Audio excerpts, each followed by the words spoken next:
72.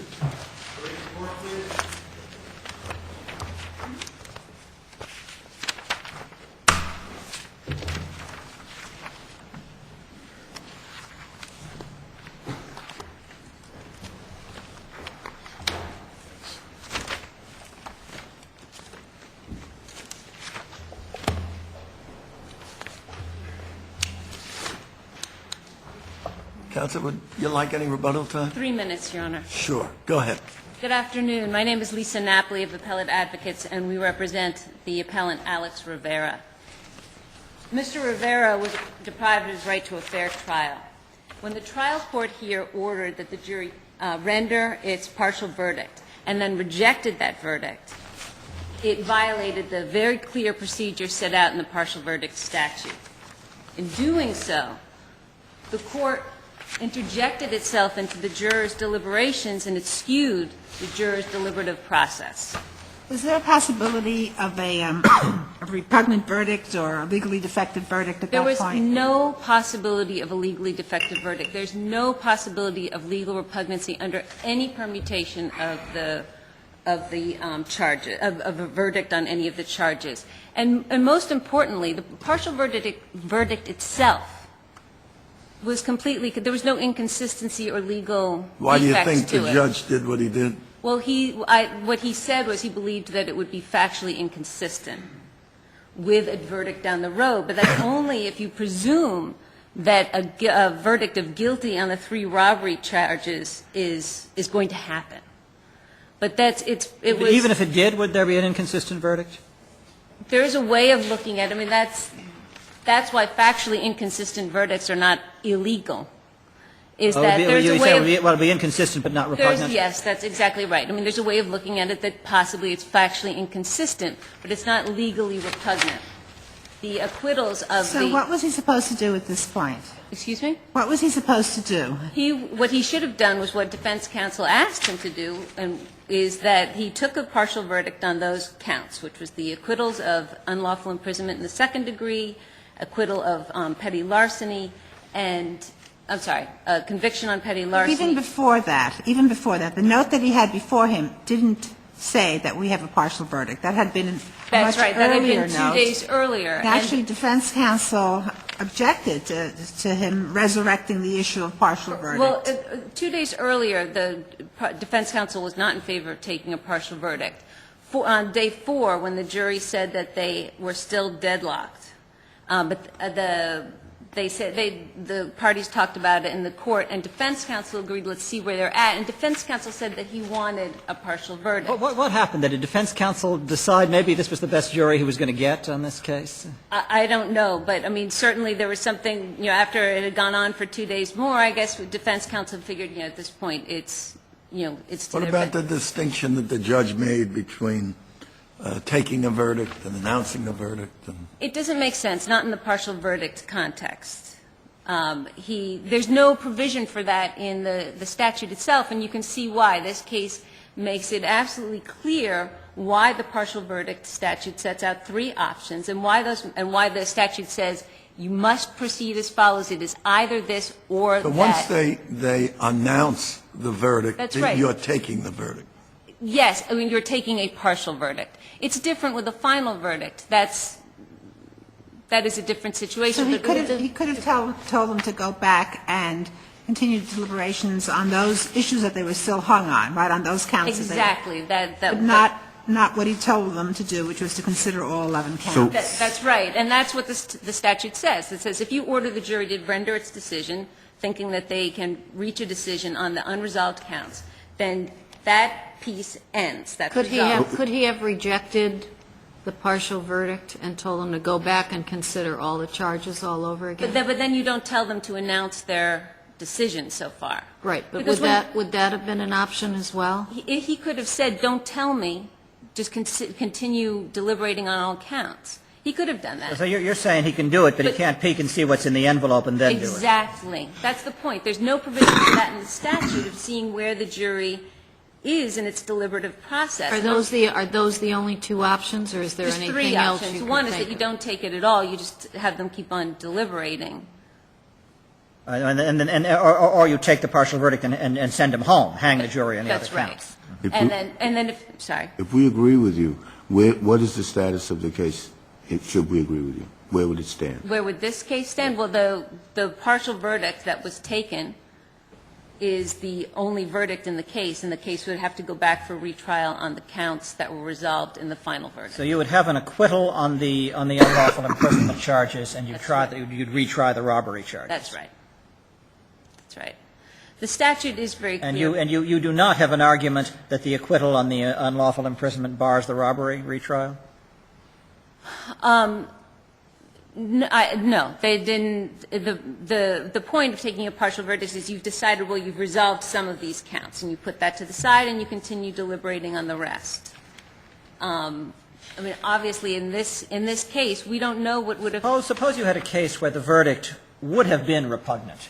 You can imagine one where they could not have found, even on the judge's charge, they could not have. And he opens up the partial verdict and it's acquittal on half the counts, and he can figure out that it's not only inconsistent but repugnant for the other counts to come out any other way.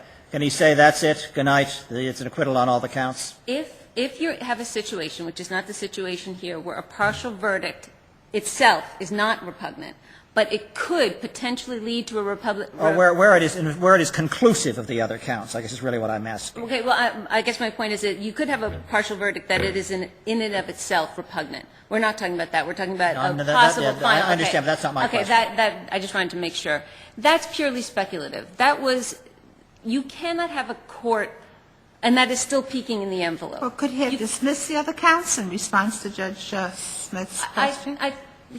If he agrees to, if the judge tells the jury to render a partial verdict, then that's it. Those counts are now resolved. If at the end, when they what if he asks for a partial verdict and when he opens the envelope he realizes the only count the only counts left are they found not guilty on 3 lesser includeds, and the only counts left are heavier counts. I guess that can't happen because you're not supposed to do that. Well, I think that the basic problem here is that you cannot have a judge, if you're going to take, partial verdicts are always a gamble for all the sides. So the people and the defense attorney both have to be watchful of what could potentially happen if they take a partial verdict. So if there's potential for repugnancy, then the people are going to object on that grounds, and they're going to point out to the court, if you do this, if you take a partial verdict, we could end up with a repugnant verdict. I think Judge Smith's example would be if he was charged with criminal possession of a weapon, the weapon being a pistol, and he's charged with shooting the decedent. Right. And they say got a partial verdict. What's the partial verdict? We found him not guilty of criminal possession of a weapon. It's going to be a little difficult to shoot the guy, to come back and find him guilty of shooting the guy. So would the judge then say, well, based on this partial verdict, I'm dismissing the big one? Because there's no way they could. Right, that's right. There's no way. I think that that's why it's risky. It's another case. I mean, that's not the case at all, so we're really jumping way ahead. I think that isn't that inconsistent, not repugnant? I mean, he could have killed him without shooting him. There's nothing in the evidence that says he did, but he could have. Well, I think it depends on the facts of the case. But I think that would be in violation of the charge in any event, because most jurors are instructed not to consider the lesser included unless they have found the defendant not guilty of the greater. So that would automatically imply that they had not found him guilty of the greater. Yes, but I think getting back to the weapon possession and the murder thing, even though I think that is very far removed from the case here. But in that case, if you had those 2 counts and a jury came back and said we have a partial verdict, I would imagine that the lawyers there and the court itself would say we're not going to take a partial verdict because what if? And that's what they should do. That is not obviously the case here. There's no possibility of legal repugnancy. It is not an issue. But what we do have here is we have a statute with very clear procedural options set out, and they're there for a very good reason, and this case illustrates why.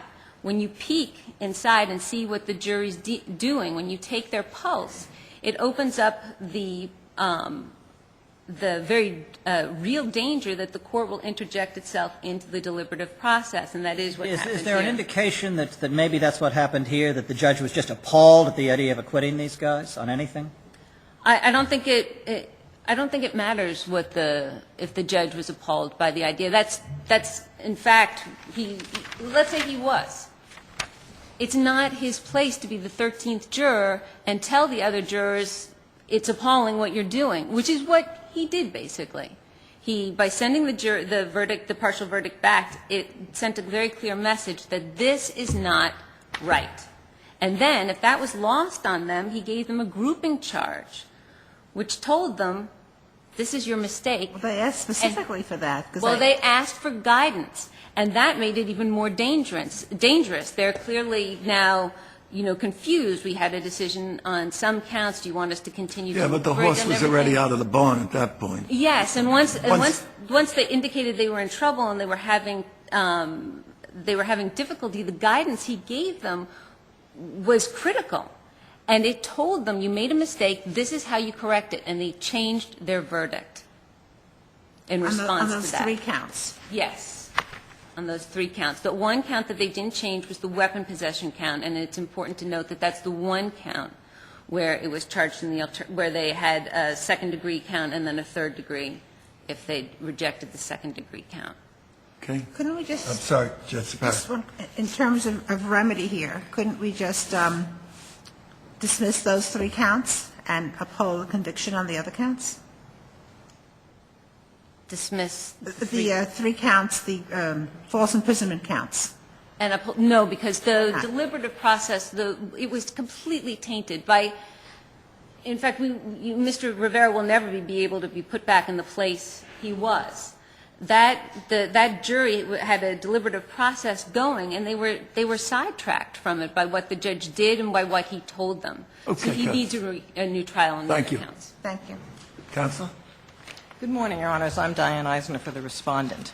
The court here proceeded appropriately pursuant to 31070. It followed option number 2 under that statute, which is it refused to take a partial verdict and sent the jury back on the remaining count, on the entire case. It refused to take a partial verdict? Yes, What did the refused to judge accept- do if he didn't take a partial verdict? He didn't take the partial verdict. The issue is, did he Is he allowed to say, let me see what your partial verdict is, and I'll see if I'll take it? Well, there's nothing in the statute that says he can't. You see why that might raise some problems? I do, but I think the legislature... Isn't that what he did? Well, he clearly intended to proceed pursuant to his first option, take the verdict Couldn't and that send them have back. given the jury the impression that maybe they were doing something wrong, so the judge was sending them back in? That's pretty unfair speculation that he gave them the impression that they had done something wrong. What else would supplemental they He do? gave them instructions- that impression. I'm saying, couldn't they maybe have that misperception that they were being sent back in Well, after there he isn't saw anything them? in the case that would account for that misperception. First of all, they were instructed clearly throughout the trial that they should not speculate as to the reason why the court made any ruling. So if the court says, I'm not taking this verdict, go back, why are they supposed to be? What else would they presume based on what happened there? Well, first of all, they could have... I mean, they're they're human laymen. beings. Right, but they're laymen. They don't necessarily know that the court has the option to take a partial verdict and then not end the case and send them back. They could think, well, the court doesn't wants us to finish the job. So what happened here? The judge announced the verdict but didn't take it? He had the foreperson announce the verdict. But he didn't take it? Didn't take it. Now, under... And that's an option that's in keeping with the purpose of the statute? That makes sense to you? doesn't violate the statute. Why didn't he take it? Because it was illogical in light of the counts on which they were still deadlocked. Why was it illogical? It was illogical because you have an unlawful imprisonment count that's completely factually intertwined with a robbery count. Maybe they're going to acquit on everything. Then that's why it's illogical. Why wouldn't they have acquitted of everything? Because they're not Here's done the judge. yet. But he But they're telling the judge they're deadlocked on certain counts, but they have other verdicts that come so in. shouldn't the judge have said, based on your partial verdict, I'm dismissing the rest, because obviously the only way you can be consistent is to find him not guilty? Well, that's exactly why it would be wrong to do that. Rather than send him back and they ended up, saying, gee, the judge apparently didn't like what we did, so we better find him guilty. No, they're telling the judge they're deadlocked, and now suddenly he's entitled to a directed verdict of acquittal on the robbery Well, no, count? I'm just saying that's about as absurd as the argument you're making, which is that he didn't take a partial verdict when they come back and say, this is our verdict. Well, to take a verdict, you have to do certain things. You have to ask the jury if the four-person's verdict is their verdict. You Yeah, have to but make them taking the available for verdict- polling. He but didn't take the verdict. Taking the verdict is common sense. What, isn't this a parsing of words and saying, well, we took it, but we're not going to call it taking it, so now you can go back like you didn't do it. Isn't that what common sense tells you happened to you? No, he didn't accept it. And the thing is that under subdivision Does the court- 2, does the court he have can the right- refuse to accept it, which Does is the court what he have the did. right not to accept the verdict? He had a right He not to announced the accept verdict the and say, verdict, "I don't yes, accept because it." the statute allows him to not accept If they the came back partial and found verdict. him not guilty of all of them, can he say, I'm not accepting this, go back there and deliberate? No, he couldn't, Why? because a final verdict is different from a partial But verdict. he hasn't taken it yet. He just read it. He didn't take the verdict. Yes, but in a final verdict situation, his options are to if it's not legally repugnant, He's not taking has to it. take it. He's doing what you say he did. He's not taking it. He never gets to the point of that. He says, I'm not taking this verdict. Go back. You're talking about a final verdict. No, you call it a final verdict. I'm just saying it's a verdict. And he says, I'm not accepting this. Go back because, I want you to deliberate more. The legislature has got separate provisions for final verdicts and for partial verdict situation. In this situation, the legislature comes out and says, you have the option to refuse to accept the partial verdict. What is it in the legislation that would prevent a judge from doing what Judge Pickett suggests? Do the same thing, even though the shall we say, the embryonic verdict is on all counts? Because then the statute, is it 31050 or 31080, requires the court to discharge the jury once they report the final verdict and take the verdict unless the verdict is legally repugnant. They haven't reported it yet. He gets the note saying, we've reached a verdict. He opens the note. It says, we find him not guilty. Folds that up and says, I think you ought to deliberate more because I don't think you've really reached the appropriate verdict. Well, that's not a partial verdict situation. I mean, what we have is covered by a different statute. No, but you're saying that taking the verdict means you got to ask the foreman if that's your verdict and you got to do the roll. Now, he's not going to do that because he doesn't like the fact that they found the defendant not guilty. And you're saying, under your logic, you're saying he has the right then to send them back. No, what he did here was he's got a factually, I don't think he's appalled that they, as Judge Smith You suggested, could imagine I don't being think he's appalled, appalled that they acquitted. He's perplexed. You that could they- imagine being. I mean, I was kind of appalled on I don't see how they did it either. It's a confusing verdict, but what's really perplexing is how can you be sure that they're not guilty of unlawful imprisonment and still not be able to decide the robbery counts? You should logically be able to do both. So when the You've met court, juries, I take it. well, but when the court sends the jury back, why are they're not necessarily thinking the judge thinks I got it wrong.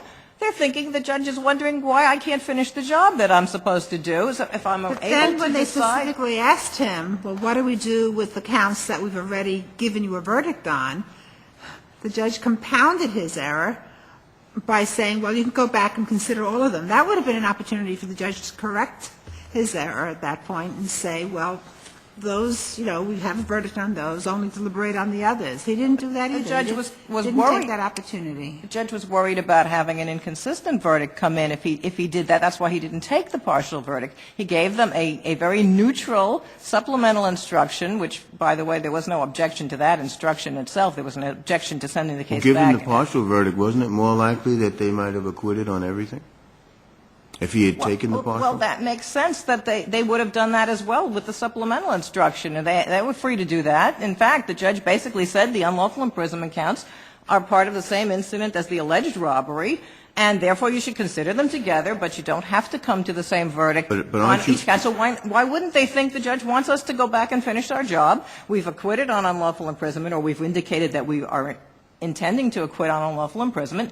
The judge wants us to finish the job. We should come back and acquit on the robberies as well. He told them, consider all 11. He didn't say, put those aside, you've already reached a decision on those, and only Well, consider the... he had to, under the statute. If you refuse to accept the partial verdict, you must send them back on the entire case. He doesn't have the option to refuse to accept the partial verdict and then tell them to go back only on the counts that they haven't yet decided. Is this the first case ever anywhere, as far as you know, where a judge has become aware of the verdict the jury says it wishes to render, and that verdict is not illegal, it's one they're allowed to render, full or partial, and the judge doesn't take it? I believe it is the first case, Your Honor. That's why we're here. We couldn't find any similar case, but the question is really, A, does the statute authorize the judge ever, not just in this particular case, ever, to do what happened here? And there are situations where you could conceivably have a partial verdict coming in where the judge intended to take it, but then he sees, well, wait a minute, now we could get into a repugnant verdict situation, and I won't be Your able argument is that the statute doesn't say he can't do that. Exactly. And that there's a reason why the legislature would want to give the court this kind of leeway, because in a final verdict that comes in, if there's a repugnancy, the court has a remedy. The court can say, well, I'm not taking it, I have to give you an instruction on why I can't take it, and I'm going to send you back. Was there even a possibility of repugnancy here? I mean, isn't your adversary right that there's a distinction between repugnant verdicts and verdicts that are just inconsistent? Yes, and yes, there was no possibility here. But first of all, in interpreting whether the statute ever permits what happened here, we have to look beyond this particular case. So you admit that the judge was mistaken to be concerned about a repugnant verdict? No, I don't admit he was – I admit that there wouldn't have been a repugnant verdict, but not that he was mistaken to be concerned, because when he asked the defense lawyer about what happens if they come back on the robbery, the defense lawyer reserved the right to say, well, we'll argue it at the time, and if they're – I'm going to argue that the first verdict stands. So the defense lawyer certainly wasn't taking the judge off the hook. He was concerned about an argument by the defense, but you now concede that that argument would have lacked merit. In the cool light of an appellate argument, we can all see that that argument would have lacked merit. But you're dealing with a situation that's in flux, and does the trial judge have some leeway, knowing the defense attorney is going to argue repugnancy? I've got a perplexing verdict where on two intertwined factually situations, the jury can decide one part of it, can't decide the other. Something's wrong here. There's jury confusion. And I can clear this up by giving some very benign and neutral supplemental instructions to have the jury go back. I have to send them back on all counts because that's what the statute says. You describe what the judge did as benign? The supplemental instruction, I think, was the supplemental instruction was completely benign. He said you don't have to come to the same verdicts on all counts. You just should consider these together. He didn't marshal evidence. No harm done. No harm done. He didn't marshal evidence. He didn't emphasize the contentions of the prosecution. Could you imagine a case in which a refusal to accept, a refusal to take a partial verdict whose contents were known to the judge might have might be unfair? Yes, but that's why you have an abuse of discretion review. It isn't the unfairness in that the jury, that it might look to the jury or it might look to the defendant, it might look to the world as though the judge is usurping the jury's province to decide the case? Well, I certainly don't think that's this case. That could happen. You don't think a skeptical mind could think that this judge didn't like the idea of acquittal?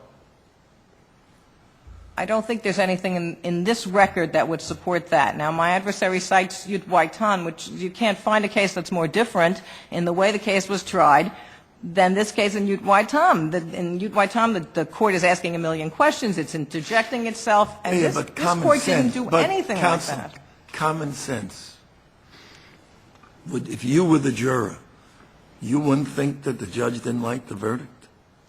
Not necessarily. I have a judge who has told me repeatedly throughout trial, don't speculate on why I do what I do. I have to act pursuant to the law. You may not understand it, but I do my thing and you do yours. And you speculate anyway, don't you?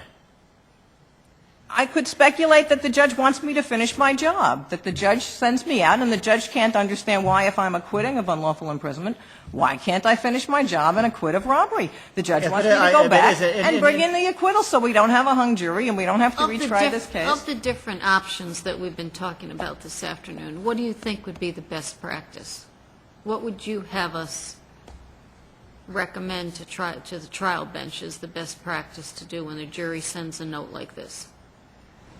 Well, I think the best practice is that the judges understand that they're using discretion and it's going to be reviewed, and that in a case where there isn't any possible repugnancy, if the defense lawyer had said, Judge, I waive any argument about repugnancy, if a conviction comes in on the robbery counts, then maybe it would be an abuse of discretion not to take it if you don't have an issue of repugnancy, if you don't have a factually mixed up verdict like you had here, maybe it would have been an abuse of discretion not to take the verdict. but that's not this case.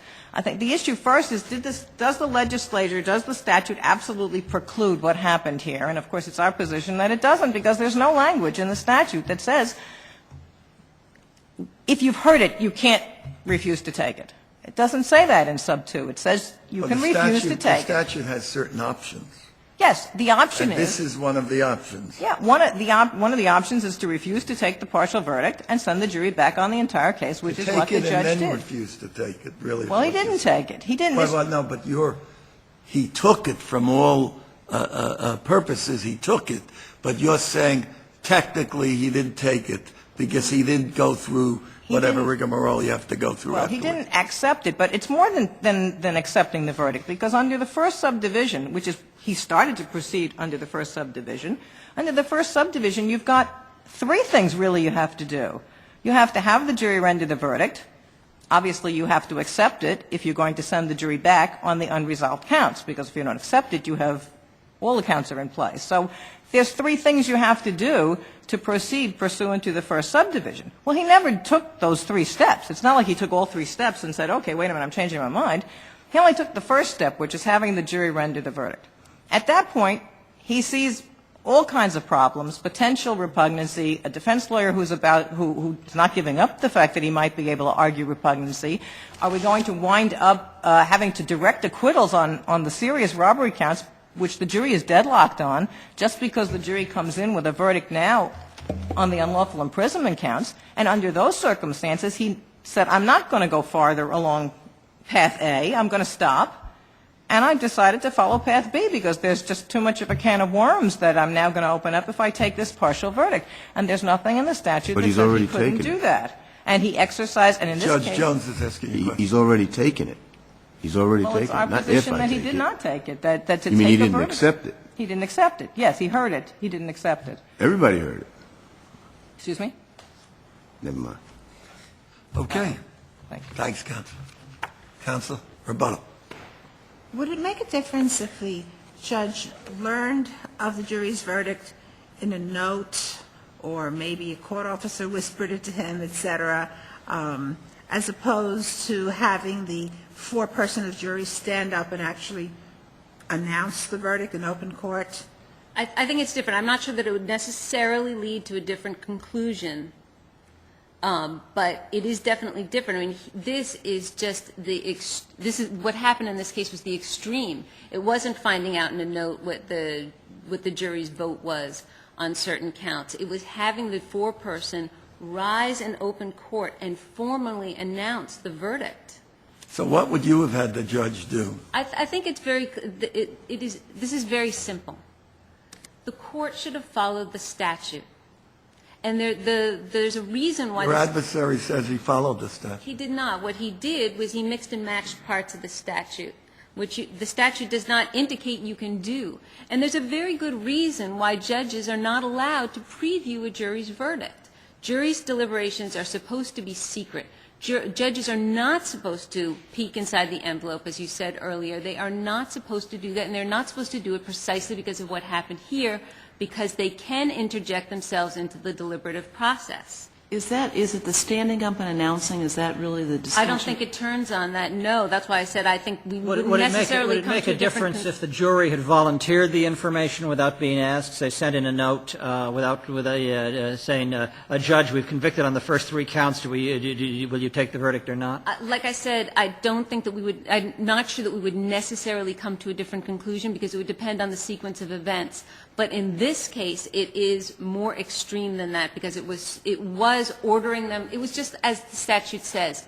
The judge ordered them to render a decision. And the jury did so in the most formal and in the usual manner by having a four-person rise. It's conceivable, you know, that having acquitted them on, 4 out of the 11 or whatever, that he was sending them back knowing that they were going to acquit on the rest. I mean, things were going the defense way. And rather than mistry the case then, send it back, let them finish the acquittals and surprise, yeah, well, the grouping charge pretty much. The what? The grouping charge that he gave. You thought that was that hurt you, huh? Maybe we would be having a different discussion. The rejection of the partial verdict is bad. If I could go back to something you said earlier, though, what options available if the jury note that comes out says on the first 3 counts, we find the defendant guilty, when you were talking about how the judge shouldn't inquire as to Right. If the judge where had the inquired and in deliberations are response at. they gave them a If note. the jury note discloses where they're at, But is the judge inadvertently or in then limited response- to the first option, that he's got to accept the partial verdict? I think it's, like I said, I think it's slightly different. I don't know that we would definitely necessarily come to a different conclusion, but the language of the statute is ordering the jury to render a decision. And that is what happened here. The court told the jury. I understand. I'm Right. asking you a different scenario Okay, so I'm because, saying we've got to write more broadly than this case. I understand. So I'm saying if the jury note is not in response to a judge telling the jury to tell him where they're at, which a judge wouldn't do. I mean, that illustrates why this is so wrong. A judge would not ask a jury to tell him in a note what their vote is. No, but they might of their own Own accord accord, do. but that's different because they're not being ordered to render a decision. Okay, counsel, thank you. Thank you both.